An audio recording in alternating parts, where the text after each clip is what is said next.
Hello everyone, sorry for jumping in before the episode, but I just want to tell you all about the Thinking in English Patreon. Patreon is a way for you guys to support Thinking in English and receive some amazing benefits. We have conversation clubs at least 6 times a week, allowing you to practice your English speaking. We offer weekly discussion sessions with English tutors, including me, where you can ask any questions you have. We have a Discord server and chat rooms, so you can talk and meet other English learners and practice English. I release bonus episodes every Friday, and depending on your subscription level, there are also free English group classes and one-on-one conversations with me available. There are also some new and exciting new benefits coming in the next few weeks, so join now. I'm currently offering 7-day free trials if you join right now. Click the link in the description or go to www.patreon.com/thinkinginenglish to join now. Hello, I'm Tom Wilkinson and welcome to the Thinking in English podcast, a podcast for intermediate to advanced level English learners. What is the 2023 word of the year?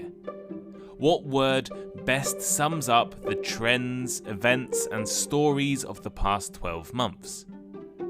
Well, listen to this episode to find out the 2023 Collins Dictionary Word of the Year, as well as some other Word of the Year contenders. You can find the full transcript for this episode for free over on the Thinking in English blog, or you can use the automated transcripts on Spotify. Here is today's episode. The 2023 Word of the Year has been announced by Collins English Dictionary. Collins Dictionary, like other organisations and dictionaries, typically selects a Word of the Year that reflects the notable trends, events, or changes in a society during that specific year. The word is often one that has seen a significant increase in usage and has come to symbolize the spirit or defining characteristics of the year. For example, last year, Collins chose the word permacrisis as the word of the year, meaning an extended period of instability and insecurity. And in 2021, they chose the word NFT. Today, let's take a look at the 2023 Word of the Year and a couple of the runners-up also announced by Collins. I will release a second part of this episode as a Patreon bonus episode on Friday, in which I'll look at the rest of the runners-up. So, what is the 2023 Word of the Year? Well, the Collins Dictionary Word of the Year is AI. According to Collins Dictionary, AI, short for artificial intelligence, is the modelling of human mental functions by computer programs. It is non-human intelligence that is based on our human intelligence. Before this year, AI was not a secret. For example, self-driving cars used the technology to move themselves safely around roads. But it was not something that seemed accessible to normal people. And it definitely wasn't something we would be using multiple times a day. Over the past 12 months, things have changed. Artificial intelligence has been everywhere. In every discussion among friends, in every business meeting, and in every Thinking in English episode. Wait, in every Thinking in English episode? Well, for most of this year, yes. And let me explain why. Last December, I had just left Japan after my student visa expired, and was really unsure what would be happening in 2023.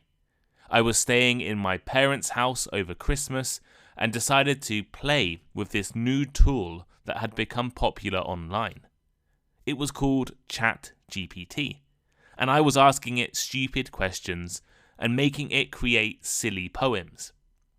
I was amazed at how quickly and naturally it could respond to requests, and how many different functions it could perform.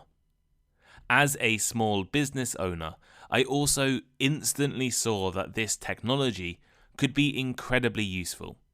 It would save time, simplify processes, and allow me to do things I could not do by myself.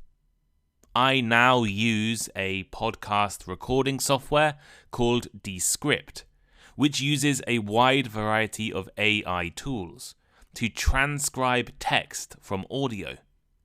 This has helped me make transcripts and also do some cool editing tricks. Descript allows you to train a replica of your own voice, and then use that to pronounce certain words in your script. So, if I say a word incorrectly or not very clearly, I can use my AI-trained voice to correct it. It doesn't work very well with reading an entire text, but for the odd word here or there, you cannot tell the difference. I also use AI to help optimize my transcripts and blog articles for search engines. I use AI to help explain difficult concepts in simple terms, or as a discussion partner when brainstorming ideas for episodes. As a team, Thinking in English use AI to grade or simplify our language when making social media posts or model answers for our Conversation Club articles or preparation materials. I use artificial intelligence on Adobe and Canva when designing promotional materials for episode and social media posts. And I've also built an artificial intelligence-powered writing tool for English learners. AI is everywhere. Of course, it was going to be voted the word of the year. In fact, if you want to know more about AI, you can listen to one of my many episodes on the topic from the past 12 months. Episode 211, How to Use AI and ChatGPT to Study English, would be a great starting point. You could also listen to 2 bonus episodes, one on the Chinese Room, which is a thought experiment about artificial intelligence, and another on the language of artificial intelligence. That's also a bonus episode. While AI was an obvious candidate for the word of the year, I think you may be surprised and interested by some of the runners-up published by Collins. So let's take a look at the other words of 2023. De-influencing. The next word cited by Collins Dictionary on their word of the year list is de-influencing. This is defined as the use of social media to warn followers to avoid certain commercial products, lifestyle choices, etc. You have probably heard the term influencer used to describe online content creators. I guess you could probably describe me as an influencer of some kind. Influencers get their name from the ability to influence their audience, and they can use this influence to sell products or encourage their audience to do something. De-influencing is the opposite of this. Rather than encouraging audiences to buy products, de-influencing encourages audience to not buy products. It is the name given to a recent trend focusing on stopping consumers from buying too many low-quality products and campaigning against false adverts. De-influencing is a reaction to influencer culture. People who practice this approach online pride themselves on honesty with their audiences. Last year, I was approached by an American podcast network who wanted to invest in or buy part of Thinking in English. They wanted me to run ads for their partners, and I wouldn't really have a choice in who I worked with. Some of these products were relatively low quality shaving equipment for men, or headphones, wristwatches, VPNs, or other similar products you have probably seen be promoted online. But I had watched a number of de-influencing videos which reviewed these products, showed that they were overhyped, and not worth the money, and presented much better and more affordable alternatives. An example would be a watch brand which spends a lot of money on advertising. I thought they looked quite cool, and after hearing them promoted on a podcast a few years ago, I thought I would look at some reviews online and see if I should buy one. During my research, I found that they just sell cheap watches that you can order for a few dollars from Alibaba, and for the same price, you could get a much better quality Japanese-made watch. While I'm not sure I count as part of the de-influencing movement, I only promote my own services, podcasts that I think are good, and companies that I would also purchase products from. For example, I work with Lingoda because a few members of my team have previously been Lingoda students and said the quality of education was great. De-influencing is a movement to encourage you to think twice about trusting the recommendations of influencers and to do your own research. Ultra-processed. According to the Collins Dictionary, the adjective ultra-processed refers to food that is prepared using complex industrial methods from multiple ingredients, often including ingredients with little or no nutritional value. Researchers at the University of Sao Paulo in Brazil created a classification system called NOVA, which places foods in categories depending on the amount of processing they undergo. Unprocessed foods are sold and consumed in their natural state, or very close to natural. They don't have extra ingredients added to them. Examples include vegetables and fruit, eggs, milk, fish.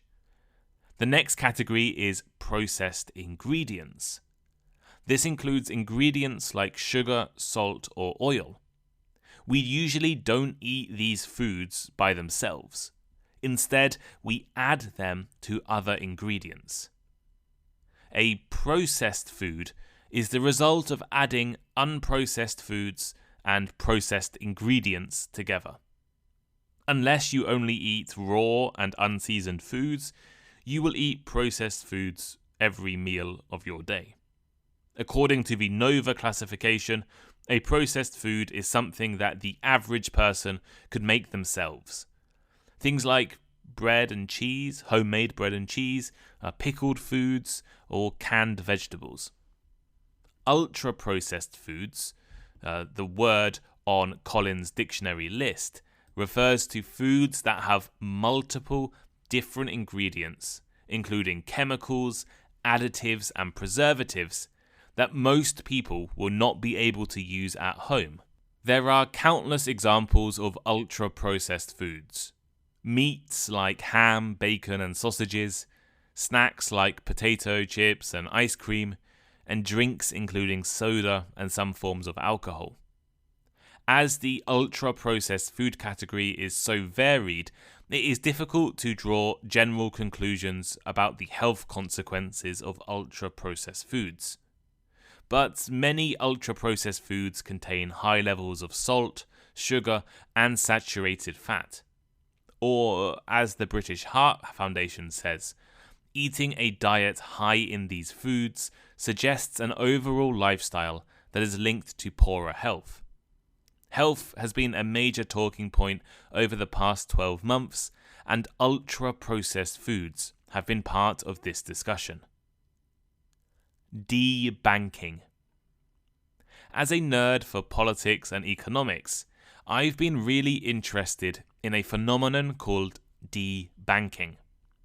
Debanking is the act of depriving a person of banking facilities. Earlier this year, a major scandal occurred in the UK over the debanking of controversial politician Nigel Farage, the leader of the campaign for Britain to leave the EU over a decade ago.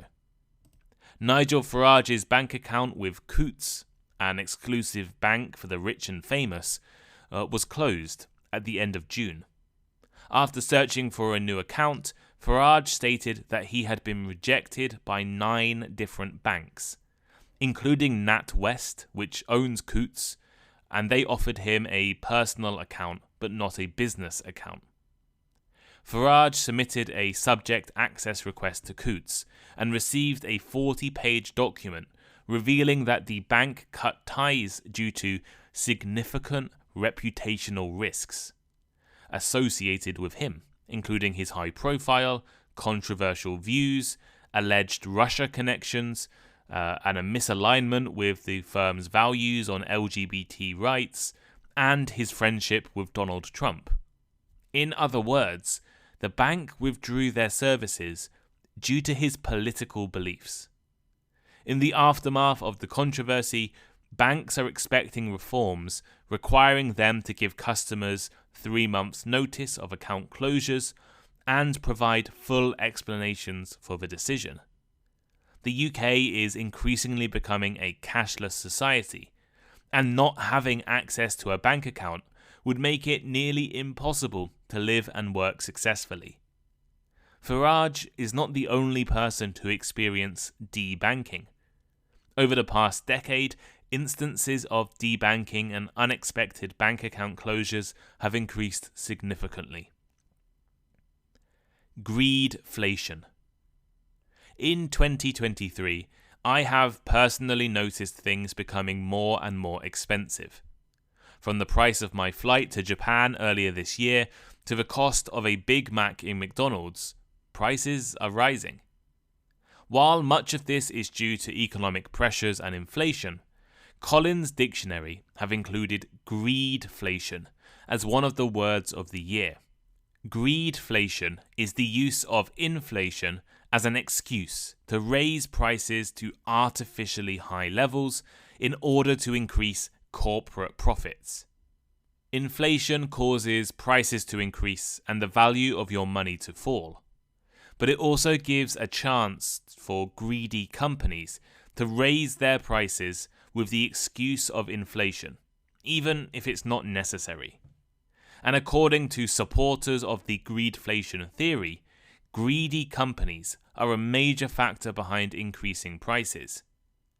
It's easy to blame companies for economic problems and inflation. We see record profits combined with rising prices and assume that they are being greedy and exploitative.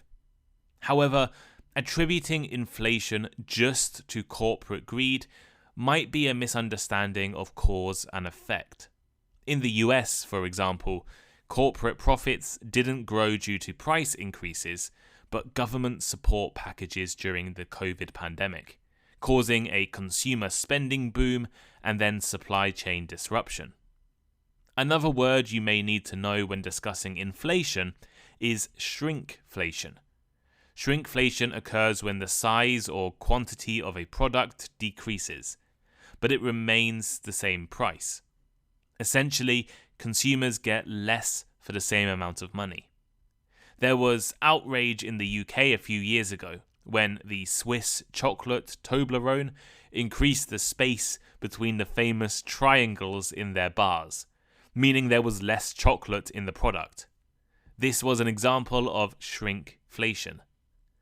And hyperinflation is an extreme form of inflation that occurs when prices skyrocket at an exceptionally high and typically accelerating rate.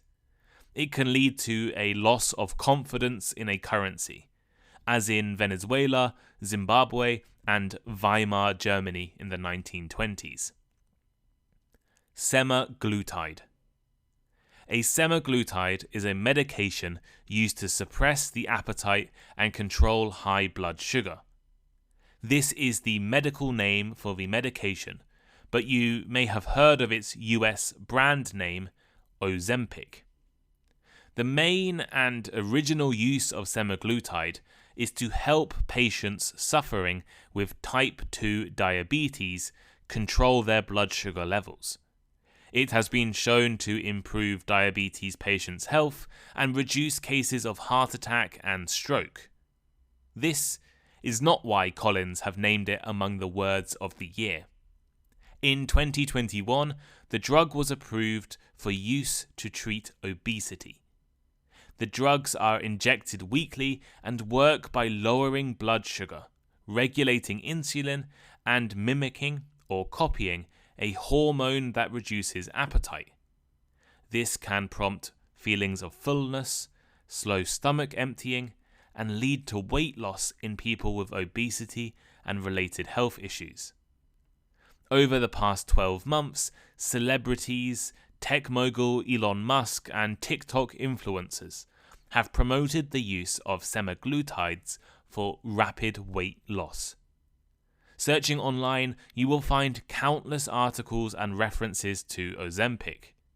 In fact, popularity of the drug caused serious shortages as doctors in the US were prescribing it for weight loss rather than giving it to the diabetic patients who really needed it for their health. However, semaglutide-based drugs like Ozempic could revolutionize the way we treat obesity and help millions of people trying to lose weight.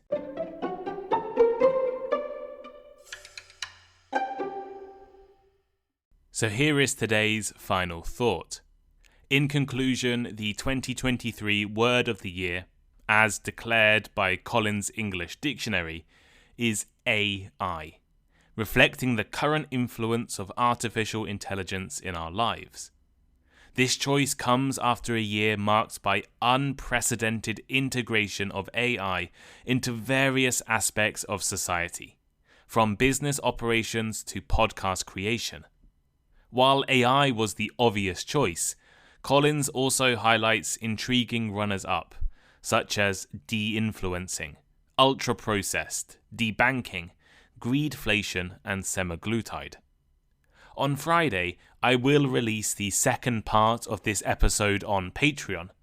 This episode will look at the rest of Collins' Word of the Year contenders, so make sure to subscribe to Patreon and listen to that episode and all of the other bonus episodes. But what is your personal word of the year?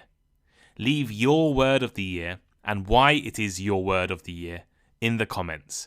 You can comment on Spotify, comment on the transcript over on thinkinginenglish.blog, or you can reach out to me on social media. Patreon, Discord, they're the best places to contact me and reach out to me. But thank you all so much for listening today. I hope you enjoyed this episode on the word of the year, and I'll see you all next week. Goodbye.